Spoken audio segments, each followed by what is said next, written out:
Hello, viewers. You are watching Tigray Media House from Washington, D.C. My name is Tadin Gabriel and my guest today is Professor Ezekiel Gabisa, a professor at Kettering University in Michigan. Thank you for being with us today, Professor. Thanks for having me. Thank you. You have seen the highlight of the Oromo protests held yesterday in Washington, D.C. There have been similar Oromo protests across all over the country and across Europe. What were the main demands of the Oromo protests? What were they asking for? I think the immediate reason that triggered protest around the world. I think we can say it's around the world wherever the local situation allowed for it. As we know, we live in the COVID era, and localities and states and countries do not allow free movement of people, and they do not allow for assembly. But regardless of the constraints that are imposed on people to express their views, extremely successful and large numbers of people have taken to the streets in North American metropolises and in Europe as well. The immediate reason for the mobilization of the diaspora communities of Oromos and other Ethiopian nations and nationalities who have the same history as the Oromos, the same demands as the Oromo people for the restoration of their constitutional rights, have also expressed support, their solidarity, joined them in protests, expressing their desire to live in a country where group rights and the rights of nations and nationalities are protected as stipulated in the Ethiopian Constitution of 1995. All of these forces joined together to express their support for the Oromo cause. That Oromo cause is one level of what is mobilizing people around the world. The immediate reason that triggered is the assassination of the song artist Hachalu Hundeisa. It's not the killing of an individual, and it's not even the killing of a music icon. A man who symbolized the beauty of the Oromo language, the embeddedness of the expressions, but was able to articulate in his songs and in his lyrics the deep-seated desire of the Oromo people, the groaning and the moaning that the Oromo had lived under in his songs. So he is a very gifted music icon. But not only that, but he was also the man that really articulated through his songs the feelings, the deep feelings of the Oromo people, the things that are there in the psyche, deep in the unconscious, but most people are unable to express it. Through his songs, he expressed those. So the killing of him, the political assassination that was carried out was enough to trigger. But there was also the failure of democratization in Ethiopia, the failure of the transition, the return of the rule of violence in Ethiopia. There was an accumulation of grievances over the last 2 years. There was an accumulation of disappointment and disgruntlement over the fact that the process of democratization, the long-awaited liberalization, the promise of transitioning from autocratic rule to democratic rule was aborted. So that is the structural cause for this outpouring of expression of grievances, but also mourning the loss of a gifted and irreplaceable artist. So basically, what this shows is, as was said in the slogans and in the chantings, what you hear is justice for Hachalu, the Songa artist that was killed, saying that there is no justice, there will be no peace. But they were also saying that the people, the Oromo political leaders, Oromo nationalist political leaders, the prominent ones, such as Jawar Mohammed, Bakala Garba, Abdi Ragasa, and many of the high-ranking officials of the Oromo Liberation Organization that are languishing in jail today should be freed. They say free Jawar Mohammed and all political prisoners in Ethiopia. In fact, by the way, the thousands of supporters of the OLF and the OFC, meaning the Oromo Liberation Front, the legal political party in Ethiopia, and the Oromo Federalist Congress, of course, the long-standing legal political party. Their leaders are in jail. So the demands of this is the protest around the world. By the way, they're not only protests that were held yesterday. For the whole week, the entire metropolitan areas in Europe and in the United States were flooded with protesters. They were also chanting slogans saying, "Down with Abiy Ahmed, Abiy must go." So in general, they were demanding freedom for the imprisoned political leaders. They were demanding justice for Hachalu Hundessa and the many Oromo leaders and other leaders that were gunned down by Ethiopian security forces. But when you look at the scene itself, the number of people that turned out, especially yesterday in Washington, regardless of the strictures on movement of people from other states, that was a large gathering of Oromo communities around the United States in Washington, D.C. So the number, the size of the protesters is unprecedented.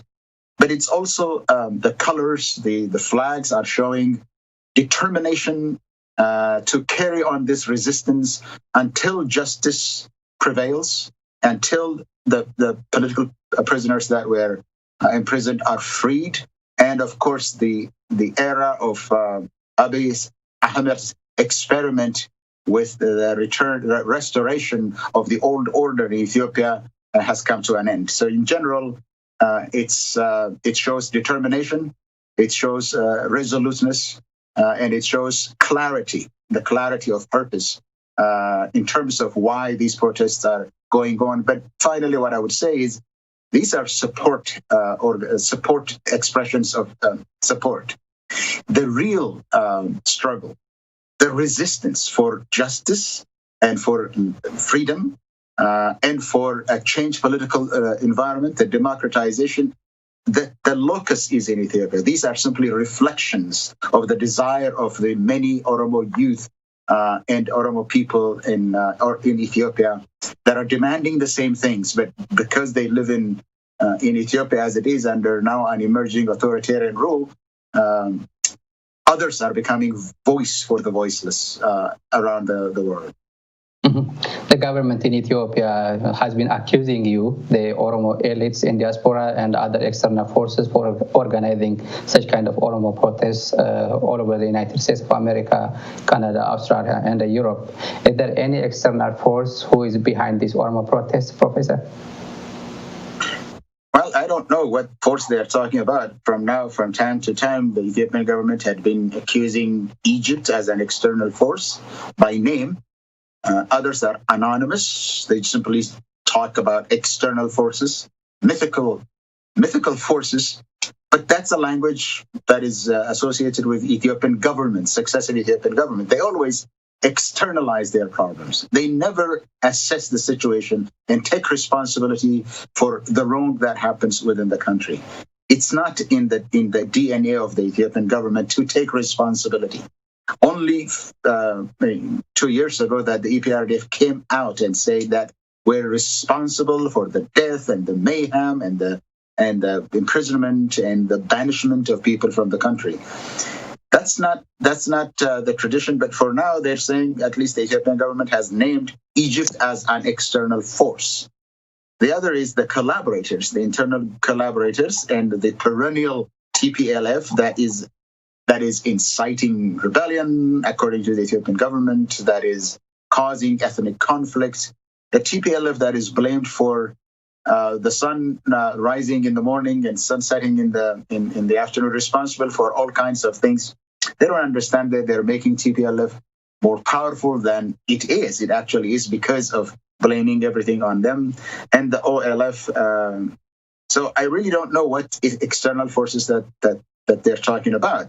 If there is a proxy conflict within Ethiopia, if there is any agent in Ethiopia that is actually advancing foreign influence, the agenda of foreign powers, namely Eritrea and namely Egypt, it is the Ethiopian government.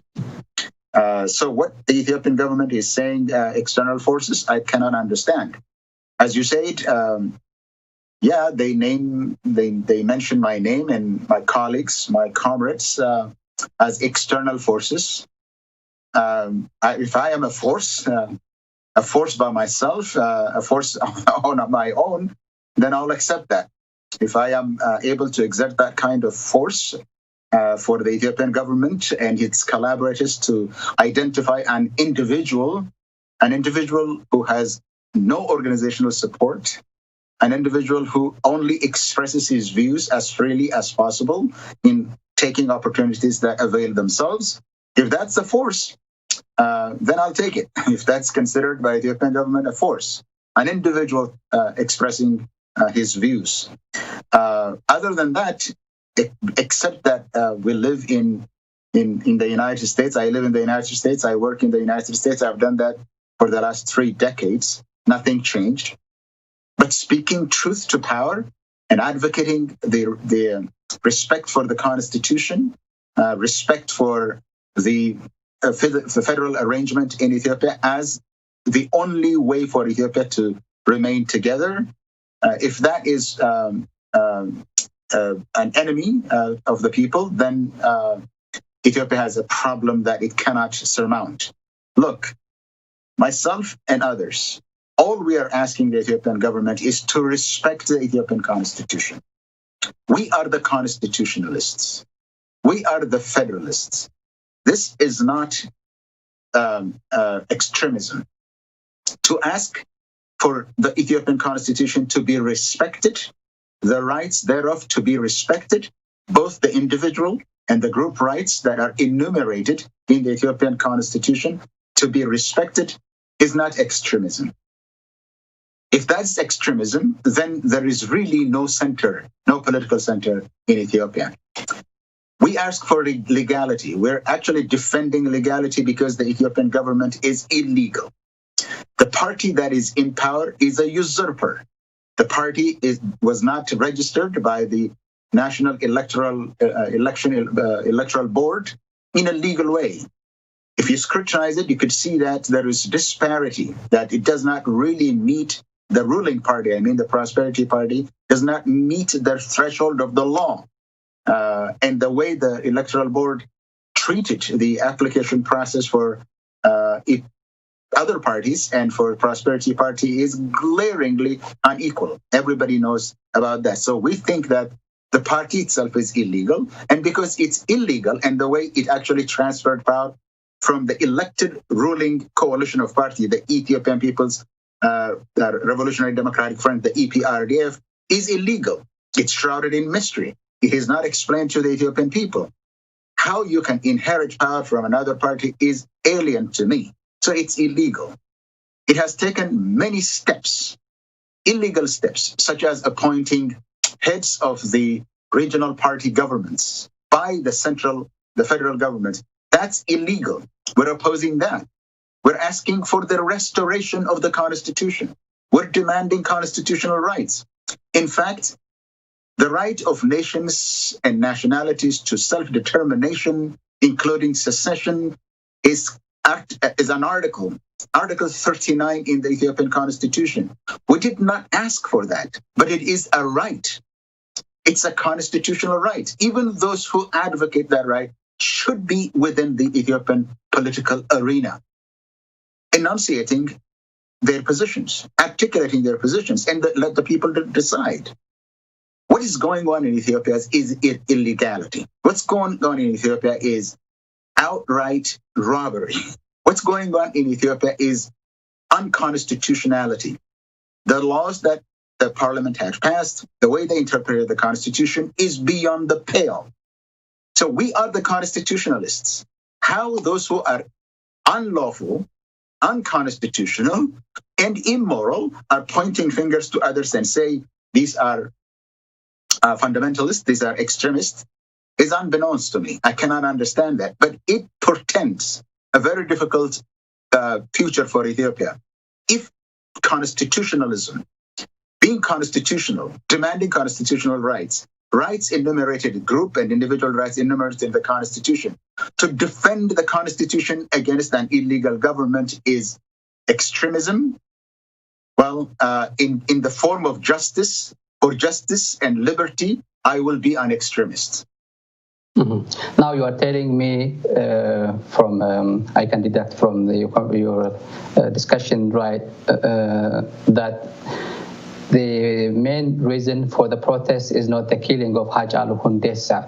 The killing of Hachalu Hundessa is just a simple reason, but the message is beyond that. Am I right?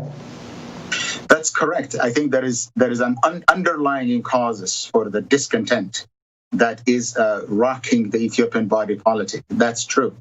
The reason is that Ethiopia supposedly embarked on a political path 2 years ago of reform, democratization, and transformation of the social relations in Ethiopia.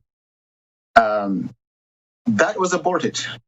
We have been on record, a written record, writing on the Ethiopian magazines and Ethiopian websites in a clear and concise way that the transition to democracy had faced heavy headwinds, not because it was inevitable that liberalization and democratization opened the way for disorder, but because of mismanagement of transition.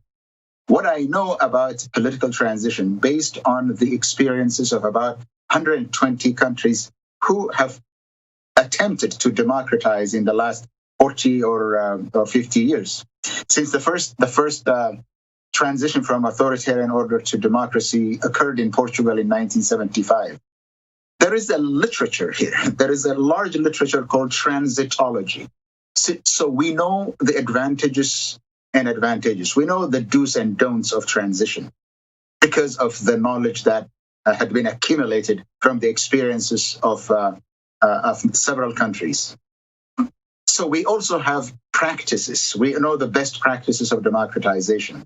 The Ethiopian leaders who, by virtue of the chance of history, became leaders of the transition, especially the prime minister that is in office, blatantly rejected the call for a roadmap, because if you do not mismanage the political transition from an authoritarian order to a democratic dispensation, if that is not carefully managed, it is very likely that the democratization would be aborted. The Ethiopian government gave deaf ear to that.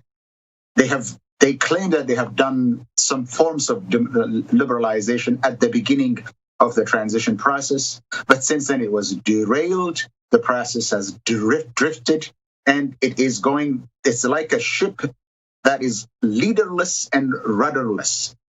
That's the state. It is our own undoing. It's a refusal to allow all kinds of political forces, especially those that support the democratization process, that led to the present situation. And it is the Ethiopian prime minister and his party that is entirely responsible for the failure of democratization. So the discontent that you see today is a demand against the rising dictatorship in Ethiopia. The Hachalu case is a trigger, but there is an underlying causes, disappointment, and the drift toward chaos in the country. Mm-hmm. Now let's talk about the memorandum sent by the Office of the Prime Minister to international community and many embassies based in Addis Ababa and other international organizations as well. Now in the memorandum, the Prime Minister's office sent to the United Nations and other international community. It clearly indicates that the government did not unlawfully detain political leaders like Jawar Mohammed. The letter tries to rationalize that whatever the government is taking action in the country is in the best interest of the people and in the best interest of the sovereignty and integrity of Ethiopia. What else did you observe from the memorandum? What is the government of Ethiopia trying to convey to the international community, and how far is it in terms of honesty, which is reflected in the memorandum, Professor? I read that piece with befuddlement. The title says it's a context and upgrades. Context and upgrades on the current situation in Ethiopia is what it says. Now, it's written by the Office of the Prime Minister and addressed to embassies or missions of foreign governments in Ethiopia. So ostensibly, they are trying to explain to the international community through the embassies and missions of international organizations and governments. What that indicates to me is that the Ethiopian government believes either the international community doesn't know that the international community, the missions in Addis Ababa, are unaware of what's going on, or the Ethiopian government is on the defensive. That is to say, the opponents their voices are getting through to the international community. So the government is probably trying to abstract that it's feeling the heat, that is probably losing the narrative. Either way, the premise of the letter is that, okay, we will give you a context. That is, you are unaware of the larger context. The assumption, the premise of the piece is that foreign governments and missions are unaware of what's going on. After 2 years in power, that's the Ethiopian government now believes that the foreign governments do not understand the larger context of what's going on. Is interesting, to say the least. Upgrades is that I do not know a government that is upgrading or I don't know, maybe what the upgrade means is because it's written in a very imprecise language. So what upgrades are, I do not understand, but they're saying that, well, let's bring you up to speed. Look, you don't understand the entire context. Second, you do not understand the process of change. So let's keep you abreast is the assumption. That's the premise or the tone of the piece. What it is saying is that some in the international media have reported, this is what they're saying, some in the international media have reported that the government has unlawfully detained or arrested opposition leaders. So they're trying to refute that. They say, no, we have done it lawfully. Second, what they're saying is the democratization process. That is, of course, some others have claimed that the democratization process that started 2 years ago has been rolled back. That's the second issue that they're trying to refute. So what they're saying, others have given you a wrong picture of the current political situation by highlighting, as I remember it said, by highlighting piecemeal information. So basically, the Ethiopian government is not denying what's going on. What they're saying is, we'll give you the context. We'll give you the context so that you can understand what's going on. Second, we'll tell you, bring you abreast.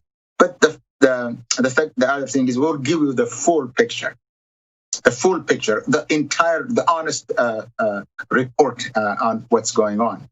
That's basically what they're trying to say. This is the correct context.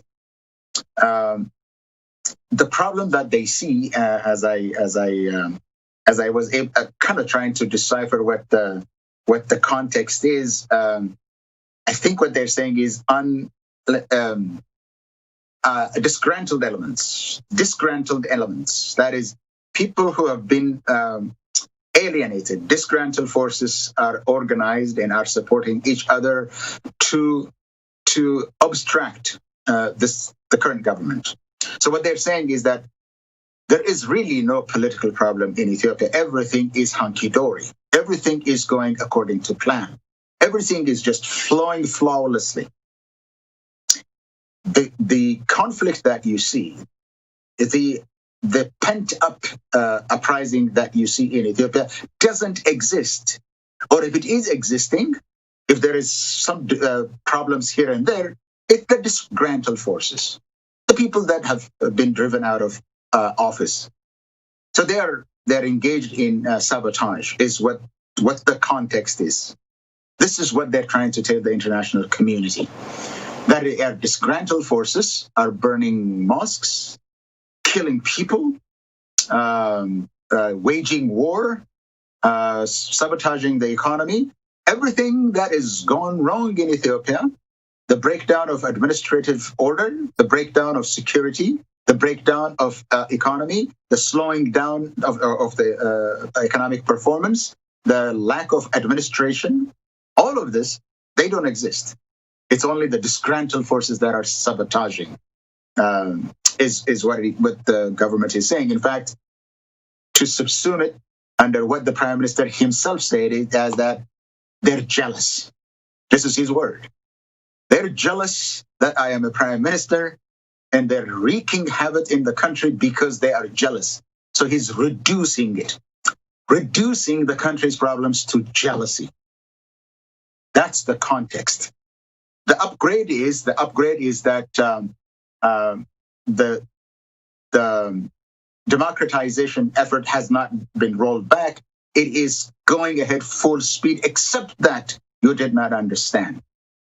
So providing that peaceful information, haphazard reporting, that is what we need to correct. So basically they're denying these programs exist, that real problems actually exist. I guess that's basically what I understand the motives of why they put this out. I have my own views, but what is this context and upgrade about is to tell the international community there is something that is unknown to you. There are forces lurking underneath, moving about at night that you can't see. The missions are here in Addis, but they don't understand. They're unaware because social media is reporting differently, as if foreign governments do not have their own way of collecting information, packaging that information, analyzing that information, and then disseminating it back to their own countries. So it's a pathetic document, so to speak. Mm-hmm. Now, there is a controversy on who killed Hachalu, the Oromo prominent thinker Hachalu Hundessa. The government is accusing the opposition parties, some based in Oromia, and orchestrating.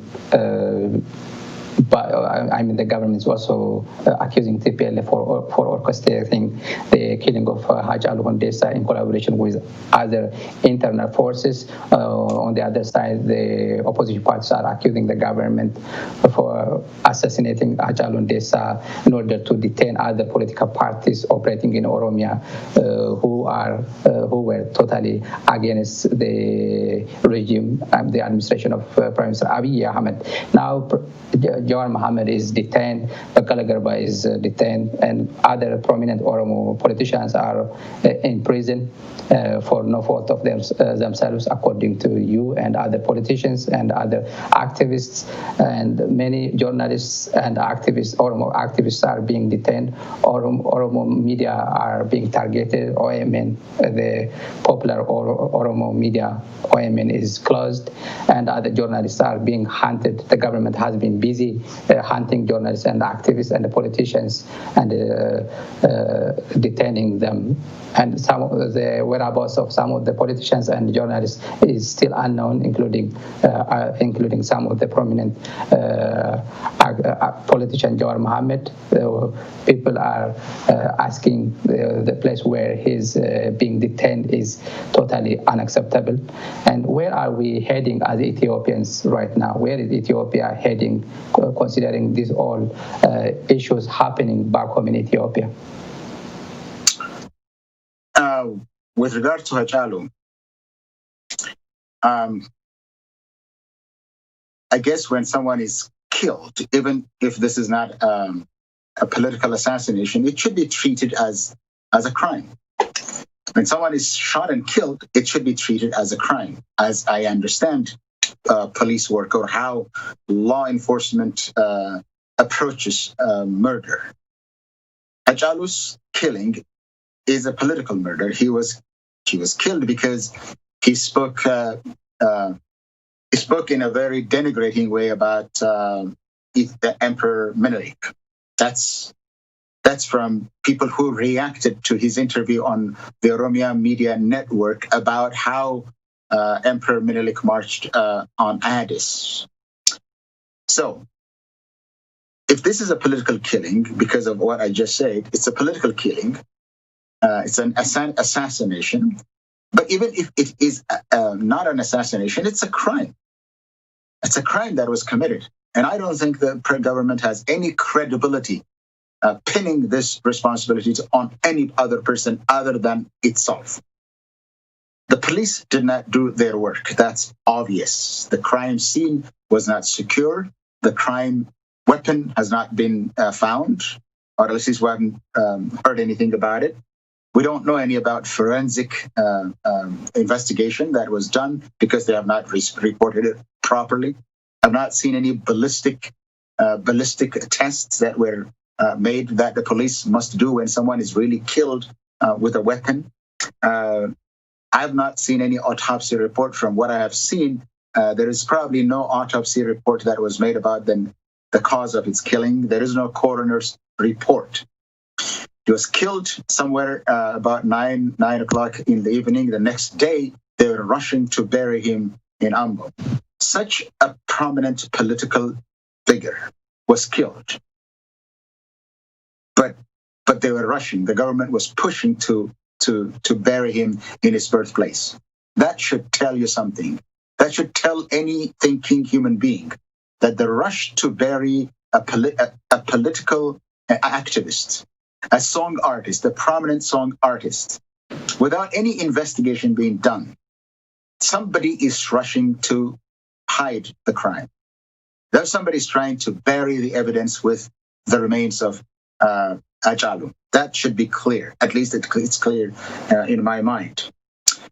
Once the police work was transferred to the prosecutors, the Attorney General of Ethiopia and many others have made conflicting pronouncements about who killed him. The Attorney General had said, first, there were 3 people or 3 suspects, 2 men and a woman. That report had vanished now. Nobody knows about that woman because we haven't seen any women that was detained because of that. Then she said 4 people. Then she said 3 people were suspects and 2 were caught by the police, and 1 remained at large, but was eventually, even that afternoon, hours later, was snapped, was captured, and is in prison ostensibly. She had also said a total of 14 people suspects are under detention, and now they say it's about 19 people. That's the prosecutor. Which one is it? Either the prosecutor in the person of the Attorney General is not doing her job properly. The other thing that one can think about this is that the police is not doing its job. The prosecutors aren't doing their job properly. And then finally, the politicians. As soon as Hachalu was killed, the Prime Minister came out and says that we are going to wait for the full report of the police. The same sitting from the other side of his mouth, while saying they're going to wait for the police report. The other side of his mouth, just seconds after making that statement, he said Hachalu was killed by Egypt and its collaborators in Ethiopia. So the 5th columnist in Ethiopia. That's the same place. This is the politician who should be mum, who should be quiet, who should not do anything because it would be an interference in police work and police investigation and the work of the prosecutors. But he had no qualms. Forget about the contradiction in the statement. The fact that he came out and made that statement that he was killed by external forces and their internal collaborators makes the government itself suspect. In addition to the cover-up by the police and the prosecutors, when the politicians, one after the other, come out and pronounce that he was assassinated by external forces with their proxies in the country, that should make them suspect. Second, the president of the Oromia region, a personal friend of Hachalu Hundeessa, his schoolmate, coming from the same region, born and grew up in the same town, one that knows him personally, was unable to attend the funeral, but made his statement as a president of Oromia from the comforts of his office. Of course, he was expressing some emotions and feelings about the loss, but at the same time, he actually named his political opponents, the OLF, a group in the OLF, as the prime, the one that actually perpetrated the crime. It's not even suspect. He stayed there. They killed him. So look, the police investigation, the prosecutors' statements, the contradictory ones, and the fact that the political leaders did not have any problem making statements about who killed Hachalu should make the government itself suspect, to say the least. Now the drama is in the courts. The drama is in the courts. The courts, in the court system, they are actually dragging people who actually went to funeral. Jawar Mohammed, Bakala Garba, and others, their children. Bakala Garba was actually arrested and detained with his children. Why? Because they went to the funeral of a man that they knew was an Oromo song artist. What are they saying? First, they accused Jawar Mohammed and Bakala Margan and their associates for illegally hijacking the remains of Hachalu. I don't know what that really means as a matter of fact, but if hijacking the remains is going to make you a suspect, I don't understand how that works. But they also said the inciting violence through the media. These are pretexts. These are pretexts for dealing with political opponents. Now they've asked for, in the court system, they have asked for extensions to collect evidence. Now, Jawar Mohammed and Bakala Garba and others are not being accused, or they're not coming to court accused of hijacking remains and inciting violence. They're actually being sued, being charged with other unrelated crimes. It is a political crime. It's a political investigation. It's a political prosecution. It is a political proceedings. That's what it is. That's what's going on. Is this going to stop? That someone is killed and proper investigations and procedures are not, proceedings are not followed? Until justice comes, that's what you heard. Until justice is found, it's not going to stop. If the political system right now can bear this kind of unlawfulness, this kind of who cares? I am the leader type of situation, the rise of an incipient dictatorship. This is not going to happen in Ethiopia, and conflict will continue until the disease in Ethiopia that had obstructed the transition to democracy, had put human rights activists, journalists, and others in prison, has ended. The rising of dictatorship in Ethiopia is unacceptable to all Ethiopians, but that's what's going on. Professor, I have a short clip taken from a discussion at the U.S. Institute of Peace, like 15 months ago, by a senior U.S. former diplomat, Johnny Carson. Let's have a look. Ethnic tensions are also bubbling up in other parts of the country.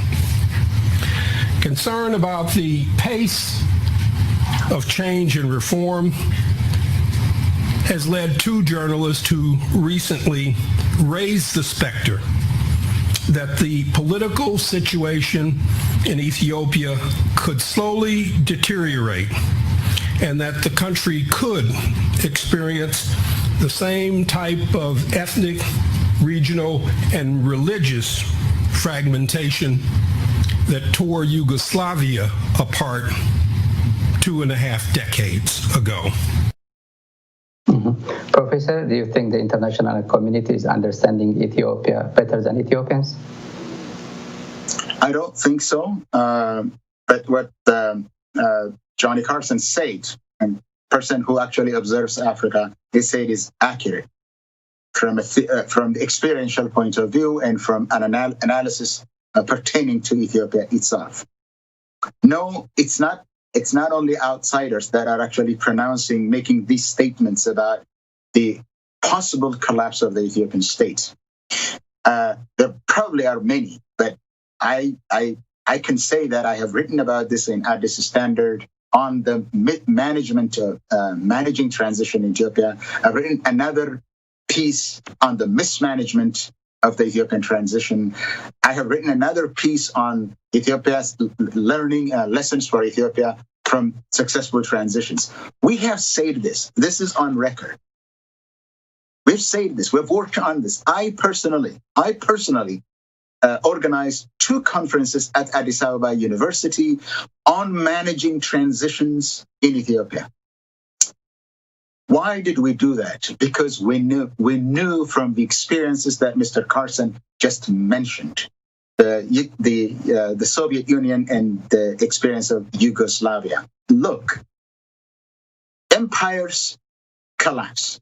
They always do. They rise and fall. That's the political dynamic of empires. Empires expand, empires contract. That's a reality of history. When a regime is transformed, especially imperial regimes or one-party regimes, when they collapse, fissures start to emerge, and some dynamics of dissolution are set in motion.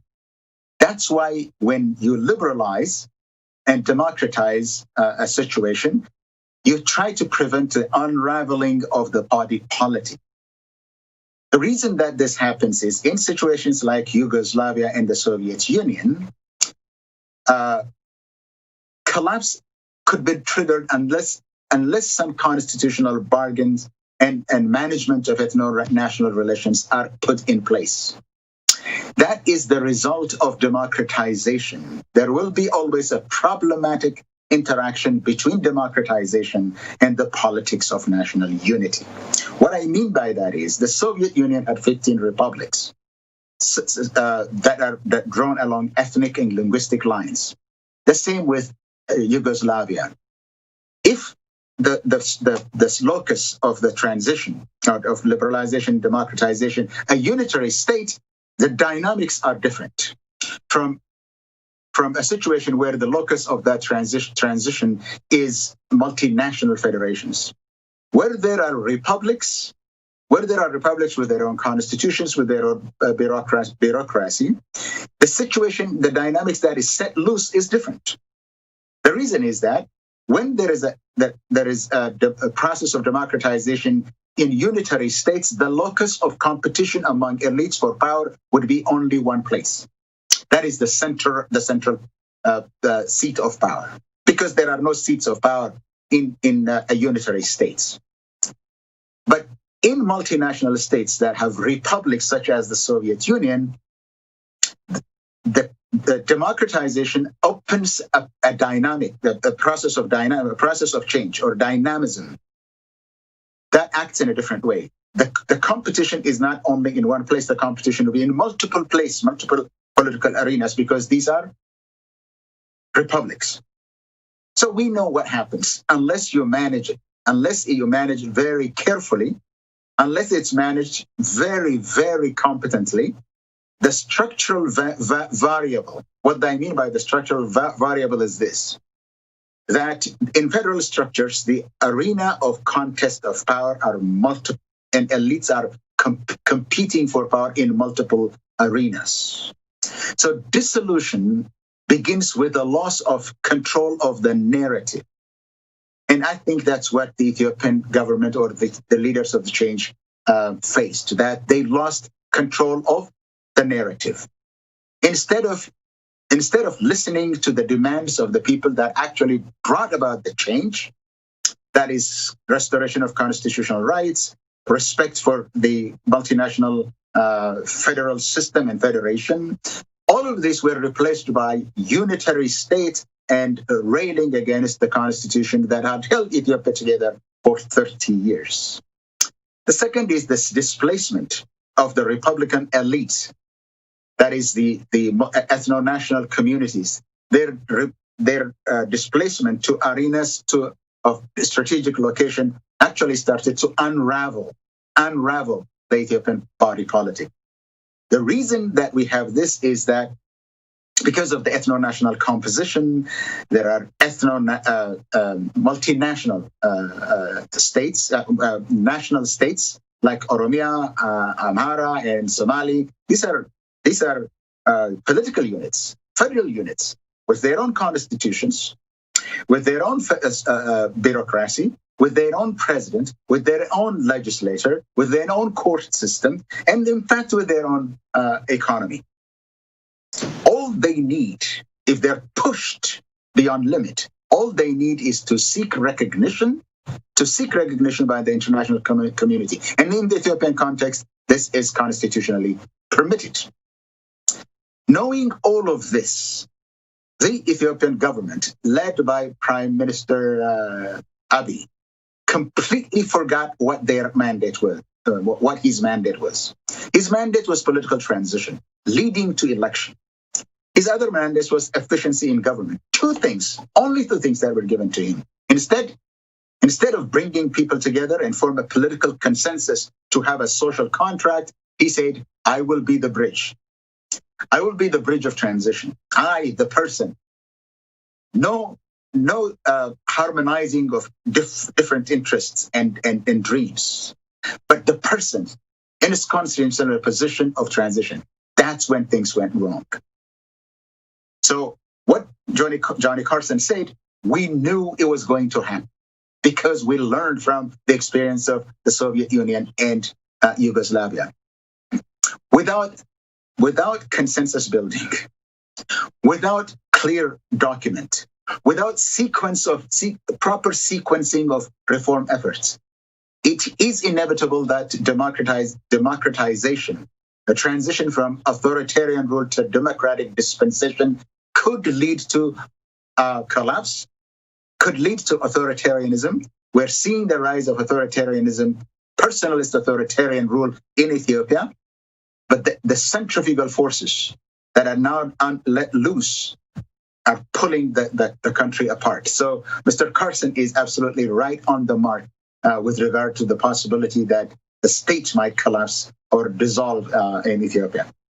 Mm-hmm. And the other thing is on the sovereignty of Ethiopia and in making its own decision in its domestic affairs. Many Ethiopians accuse Prime Minister Abiy's administration for opening doors for other countries to intervene or interfere in the domestic affairs, political affairs of Ethiopia, including economic affairs, actually, political affairs.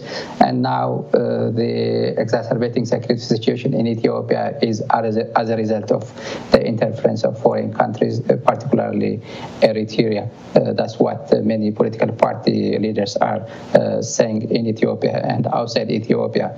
And what are the reasons behind opening a door for other countries to swim in Ethiopia and totally damage the Ethiopian political space? At the risk of simplifying a very complex situation, the problem in Ethiopia with regard to the collapsed transition or the potential collapse of the state, the responsibility lies squarely with the Prime Minister. You said something about economic, mortgaging the economic situation to Ethiopia. It is true. In Ethiopia, the economic situation changed as a result of the developmental state. Say what you may about the developmental state. Say what you may about the political deficit during the EPRDF. In the economic arena, it was for the first time that Ethiopia actually experienced growth, economic growth, in its own history. There was some growth under the emperor. There was going back or contraction under the Derg. After 10 years of experimenting, especially after 2005, the Ethiopian economy actually experienced growth that stayed ahead of population growth as well. That is not only visible in numbers, that is visible to the eye. You can see the roads, you can see the growth of cities, you can see the expansion of businesses, you can see the expansion of universities, clinics, schools, enrollment, the decline in poverty, and everything, regardless of what you might say about the political situation. The economy was growing in Ethiopia under the tutelage of the EPRDF. These are not debatable issues. They're numbers, and they are visible to the eye. At the beginning, the prime minister talked about that he's continuing along the path of the philosophy of developmental state. But then he changed for his own reason, because he wanted to change the political situation. He has now replaced it in September by what he called homegrown economic policy. And now he's talking something about 10-year plan that would make Ethiopia an example of prosperity in Africa. Now, in America, in English, they said you don't fix it if it ain't broken. It was working. Why is he fixing it? And foreign intervention means now there are agents of the discredited Washington consensus in all kinds of economic policy institutions in Ethiopia. That's the first intervention. They switched, or they shifted the focus from the developmental state philosophy of economic growth and distribution, or rent distribution, to the liberal economic philosophy. They're shifting that. It was working, and they're shifting it back to something that is untested in Ethiopia, and of course, not really working for everyone everywhere else in the world. That's the intervention, the first part. There is another intervention, unprecedented in Ethiopian history. When there is foreign aid coming into Ethiopia, when there is a foreign assistance coming into Ethiopia, it goes from government institutions to government. It goes through the Ministry of Finance and through the National Bank. No money in Ethiopia, no money from other sources, external sources, comes through the office of the Prime Minister and put at the discretion of the Prime Minister. There is large amounts of money that was flowing into Ethiopia from UAE and from other sources that was used by the Prime Minister, unbeknownst to the Ministry of Finance and unbeknownst to the National Bank of Ethiopia. Money that had probably created inflation because of its size, inflation in Ethiopia, making it very difficult for low-income people to purchase products. That is another intervention. There was also intervention of the flow of unregulated flow of money from particularly the UAE. That was there. The third one that you just talked about is the most bizarre, the Eritrean intervention. First, the context. Context is a window. The context is that after the change, or just before, at the outset of the reform process, the EPRDF had a decision that they made to make peace with Eritrea. To make peace with Eritrea, there is a established process of statecraft and respect for institutional autonomy. In this case, the Ministry of Foreign Affairs should be investigating everything, whether what the prime minister was doing or talking about to the Eritrean president is legal and institutional. None of that was done. The prime minister received the Nobel Prize for it, but there is no peace on the ground right now. There is enormous tension on the ground right now. What were they saying? What were they doing then? If what Eritrea and Ethiopia were talking about, or the prime minister and the president of Eritrea were talking about, is inscrutable or deliberately hidden from public view, from the institutions that actually concern foreign policy. What were they talking about? Why was it mysterious? The only thing I can say is to speculate that the present prime minister in Ethiopia had a vision of himself becoming the pharaoh in Ethiopia, the king of kings in Ethiopia. I am not making it up. This is what he said, that when he was 7, his mother told him that he was going to be the 7th king of Ethiopia. The 7th king of Ethiopia. He had said that repeatedly. And I think that he is mesmerized, completely mesmerized by the image of himself being the Ethiopian pharaoh, the Ethiopian king of kings, the Ethiopian emperor. That's his vision. Who is going to help him realize this vision? The Ethiopian government, people? Who among the Ethiopian nations and nationalities and peoples, who among them was asking for a new emperor? Was there any demand for an emperor? But you have a sort of a psychopath who has completely lost his mind on becoming a king, a pharaoh, and an Ethiopian people, the people of Ethiopia, who are yearning for democratization, waiting for their hopes of 50 years to be realized now. That's the tension. The reason that the Ethiopian prime minister, because the peace process had not produced any peace on the ground, the only relationship that you can say that the Ethiopian prime minister, including today, should take him back to Asmara, and the Eritrean president come surreptitiously at night or in a very secretive way to Ethiopia and stay at the former palace of the emperor of Ethiopia, Haile Selassie, for a week or so. The only thing that brings these two people together is not that they want to become democrats together, except that they want to become kings. The Eritrean president has been king in Eritrea for no institutions, no constitution, no universities, no control. He is king.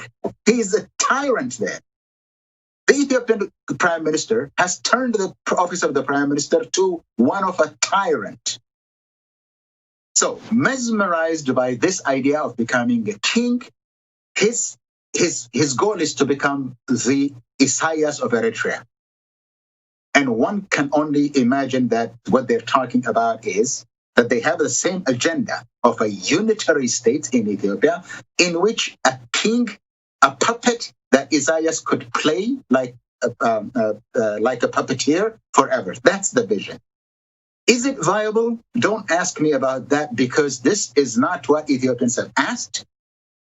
And it's unimaginable to me that someone who actually borders on the psychopath, unless you are really lost your mind, mesmerized by your own vision of what your mother told you at 7, unless you are completely have lost your mind, there is no shoulder on which, there is no foundation, there is no moral and political foundation in Ethiopia on which you can establish autocracy, a totalitarian government.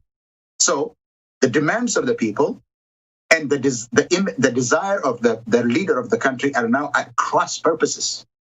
And that is the reason that you have tension, escalating tension in Ethiopia. Mm-hmm. Professor, my last question to you is, I know you are one of the top critics of the Prime Minister Abiy Ahmed of Ethiopia, but from your point of view, how fit is Prime Minister Abiy to govern Ethiopia right now? I know Ethiopia is in the hand of Prime Minister right now, but in the future, how fit is the Prime Minister to lead Ethiopia and the Ethiopians? Okay, since I am on record, I have now become convinced that, I've been convinced from day one, from the day that he delivered his inaugural speech, that he is not qualified to be prime minister.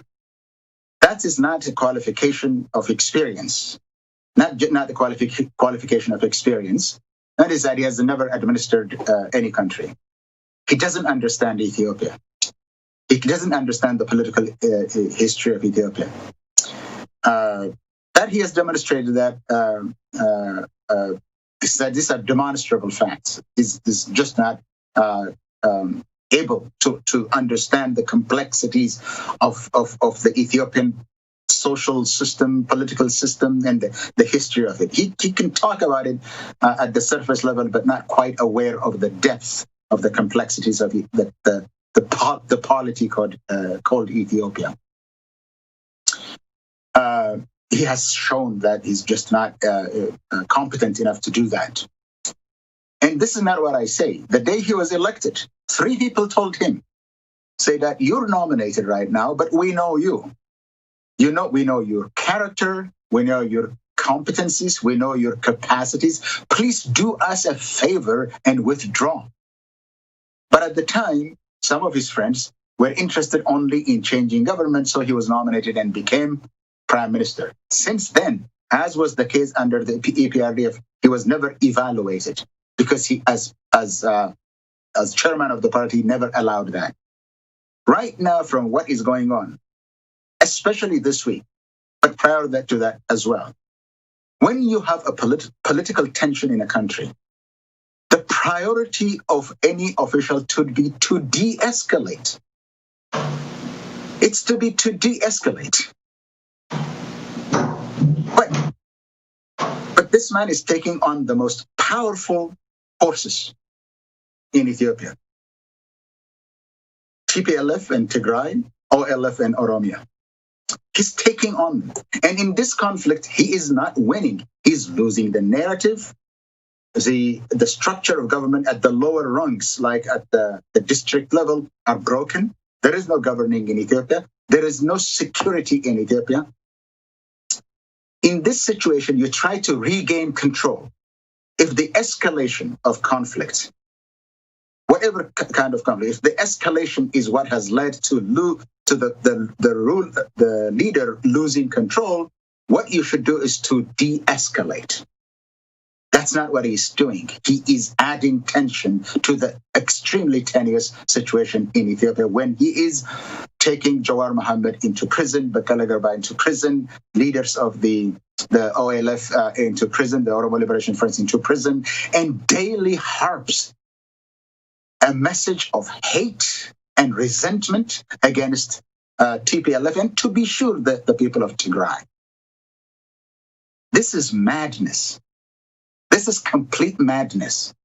I have known that I have observed some psychiatric problems with the prime minister.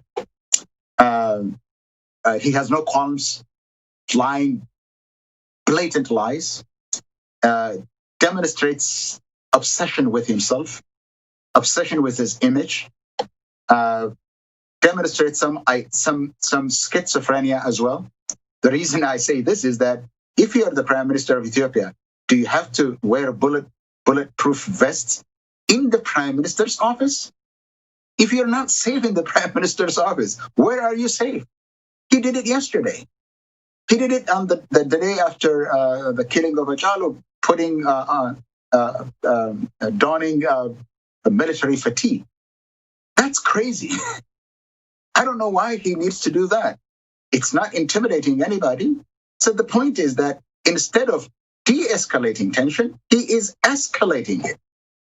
That comes only from a very unstable mind. Is he fit? I have read about psychosis of power.